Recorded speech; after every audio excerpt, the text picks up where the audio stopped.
Hello there and welcome back. My name is Elena. And I'm Fotios, and this is the Game Court.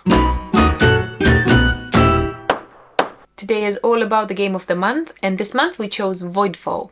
Voidfall is one of the latest Mindclash games, big production, very heavy games, and is designed by Nigel Buckle and Dávid Turczi, and has very nice art by Ian O'Toole. So in this 4x Euro game, in this 4x Euro version of this kind of game, you technically are trying to repel all the enemy and you're trying to conquer as much space as you can. And this has several categories here. It has some civilization aspects, it has some, of course, space exploration, science fiction, but also it has a very strong economic aspect, as every heavy Euro game.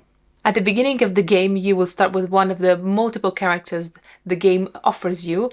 You will start by exploring from your base and expand from there as well, trying to exterminate the Voidfall. You have your own base where you have production as well, represented by your guilds. Yes, and that will give you a production on your little, beautiful, full of wheels table. Once you explore and expand by exterminating, that's one, two, three E's, wasn't there? X's, yes. Of the X's. We have another one, but it's not coming at the moment. So after you expand and explore, you can place your population over there. So you can create more, you can set more guilds and you can create more production.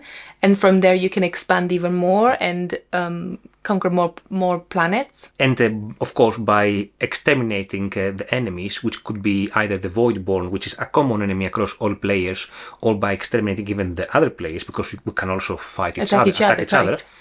I think it's one of the basic ways of the game to gain your points, because every time you attack, you basically score your points again that you have accumulated in the game. In your turn, in Voidfall, basically you can select one of your cards you have available, and each card has 3 different actions. Some of them have a cost, some of them are for free, and you can select up to 2 of these actions, or even a third action if you spend a token, which is quite hard to get. These trade tokens are quite hard to get. You can use them also to not need to fit too much at the end of the whole round. But yeah, basically you're trying to do 2 actions out of 1 card, and managing your deck of cards, because you're only going to get them back at the end of the round, is also a bit crucial element of the game. There are many actions that you could choose from on one turn. You can obviously move around, you can attack one of your opponents, whether that's the Voidfall or one of your friends? Enemies? Frenemies? Frenemies. One of your frenemies.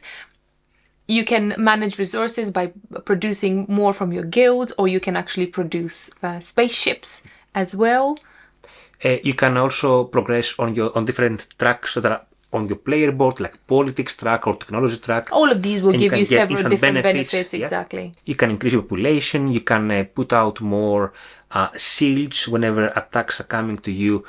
These shields will directly kill part of the force that's attacking you. Also, there's 3 type of shields, and some of them give you increase in production when you produce your ships as well. The ships, yes, correct. And then each player plays 1 card, turn by turn, doing 2 or 3 actions in their turn, and we go like that. And after a certain number of turns, we complete a round, and we have 3 of these rounds.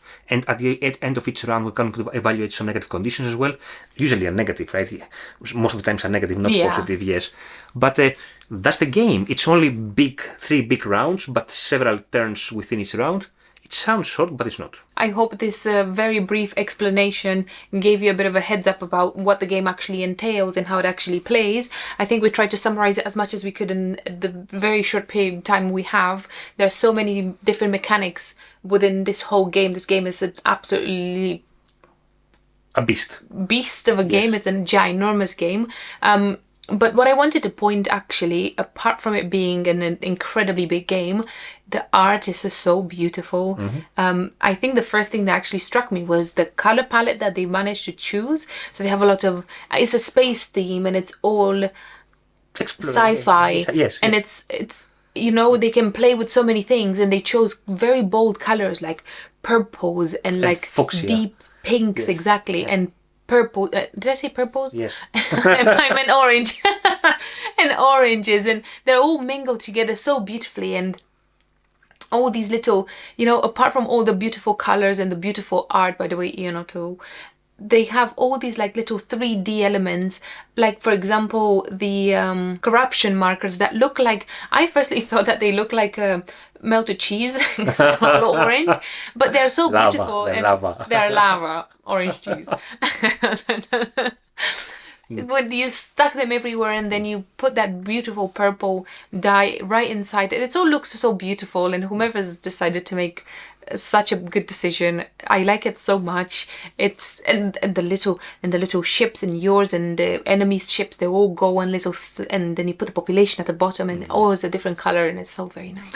It's all like 3D ups and downs, and it's all sorts of heights around. It's very beautiful. We should here say that we played with a Galactic Box Edition, however it's called, which is the deluxe edition, and it comes with all of these 3D spaceships. The super duper extra deluxe edition comes with all of these 3D spaceships, and we also played with the deluxe metal tokens with the enamel. With the color enamel, whatever it is. Enamel, yes. Yeah, with the pinks and the greens, and some more pinks and greens. The production was very good, even where the void bonds are going to come into the space with these figurines. They have like a bust, like a 3D bust. Which looks like a Darth Maul, I would say. Yeah. It looks very similar to that, but it's orange, like melted cheese. Yeah, but the production is awesome, and of course you wouldn't expect anything else from Mindclash Games, I would say. Yeah, it is. You could see it's a Mindclash Games. And game. Going there, components and stuff. The game is a beast. The game is. It comes in a very big box. How big is the box? Did you say it's bigger than Gloomhaven? Maybe a bit bigger than Gloomhaven. It's and big. It comes with trays and everything, but even then, setup is such a. It's a long setup process. It's difficult. I mean. Luckily, you need to, yes. It wasn't our game, so yeah, we didn't have to set it up. We went there, we found ready, but we still have to contribute when tearing down the game and put it back into the box. Helping hang is always nice. You are trying to escape this process by going to toilet or whatever. That's probably my strategy. But no, putting the game back in the box takes half an hour. So it's gonna be there when you come back. Exactly. But yeah, despite that, the quality is amazing. The trays help as well. Everything is super duper nicely made. 3D boards or whatever they are. 3-layer boards. Yeah, very nice. Super duper box, super duper time.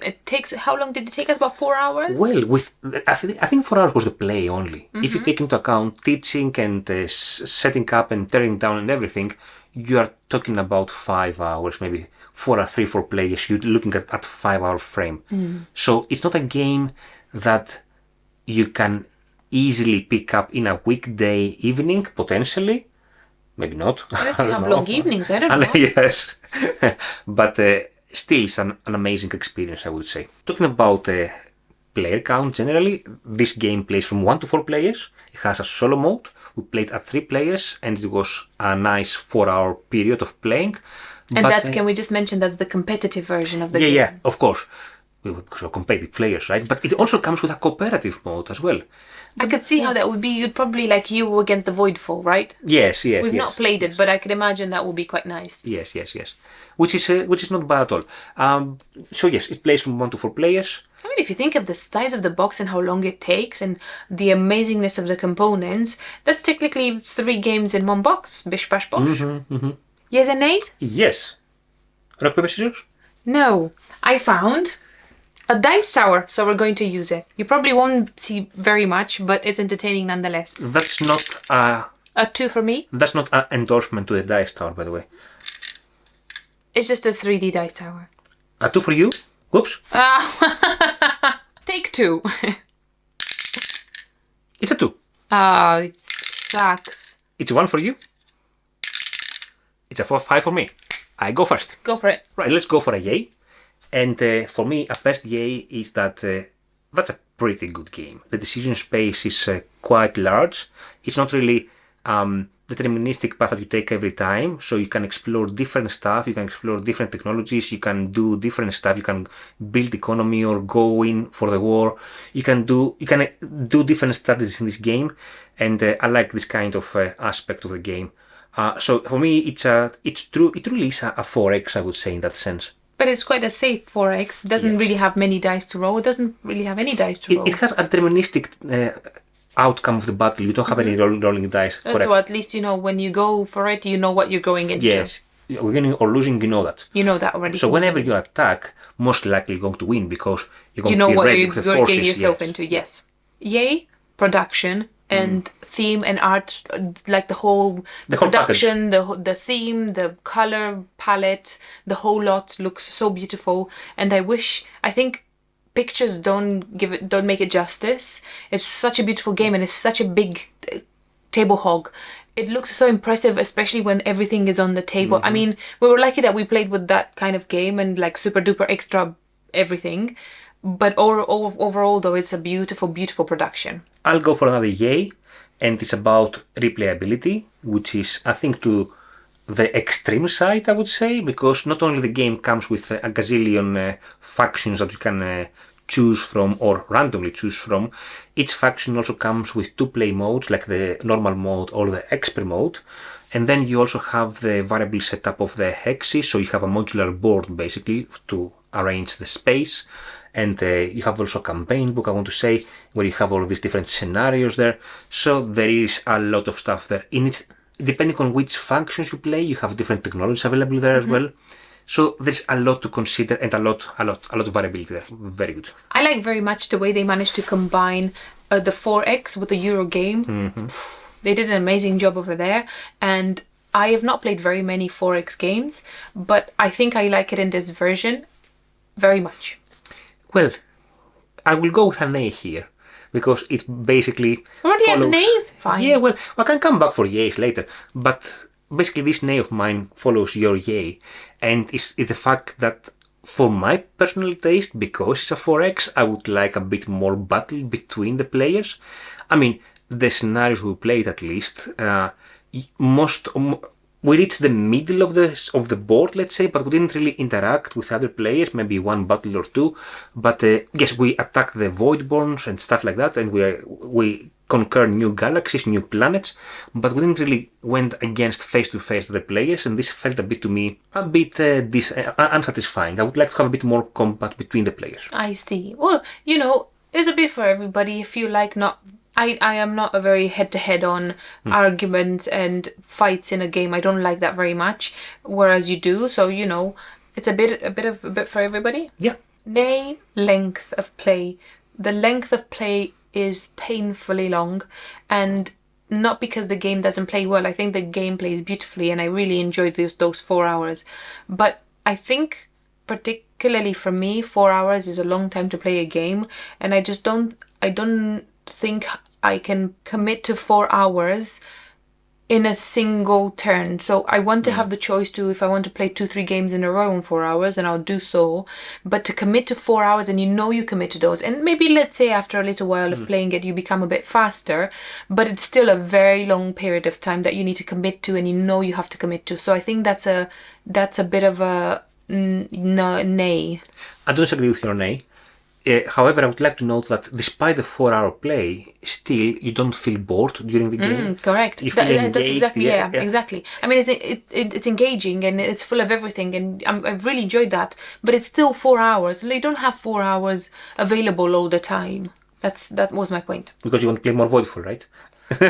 Right. Another nay, again, that follows your nay, is about the setup, which again takes a lot of time to organize, to set up, to tear down and everything, so that this adds to the time required overall to play a session of Voidfall. And of course, as you said, this time will go down as you play more. You don't have to teach to new players if you play again and again, but still it's a considerable amount of time, and you should take that into account if you are getting there. Despite the nays, I think the game is an overall yay. It's an overall yay for me. It's a 4 thumbs up for us. It's a very good game. I would really play it again. It's very enjoyable. Now, is it my favorite Mindclash game? Personally, no. I think I prefer Tricerion more than Voidfall. How about you? But, well, I prefer Tricerion, but I like this game very much too. And it's a bit harsh to compare one with the other because they're very different. They're very different, so yes. I do like both. I do like both. Yeah, it's a bit I don't think it's fair to say that, one is better than the other, because it's probably because you prefer a different kind of game, a different kind of genre. Yeah, overall for me, it's a yay, and I would gladly and easily play it again. As long as I don't set it up. How about other game recommendations? Easy. The only one that we actually have, the 4X game that we have in our collection and we play and we like, is Twilight Inscription. It's a combination in between a 4X game and a roll and write, which I think it's quite good and it's quite engaging. And again, it has kind of the same theme-ish. It has that very nice orange into the little markers that you write onto your boards, and again the space theme and stuff like that. Super cool. For me, a game recommendation would be Gaia Project. It's also a very complex and heavy game, not as complex, not as heavy as Voidfall, but it's also in the space theme. Again, has some aspects of 4X, because you don't exterminate, but you explore and you expand and everything, and you civilize different planets, you civilization as well, and they get of different powers, different asymmetry. So yeah, I think both Gaia Project and Twilight Inscription are very good alternative recommendations, and quite cheaper as well, I would say. And another game recommendation, which is not very much in the radar of many people, is called Age of Galaxy, which is a very small box game, and it's again a 4X game, but in a very small box. It plays under an hour. It has again a lot of asymmetry and everything. So if you haven't checked it out, make sure you check it. Check it out. Well, that was the video for today, and I hope you enjoyed it. Let us know down in the comments what was your game of the month. Thank you very much for watching. See you later. Bye.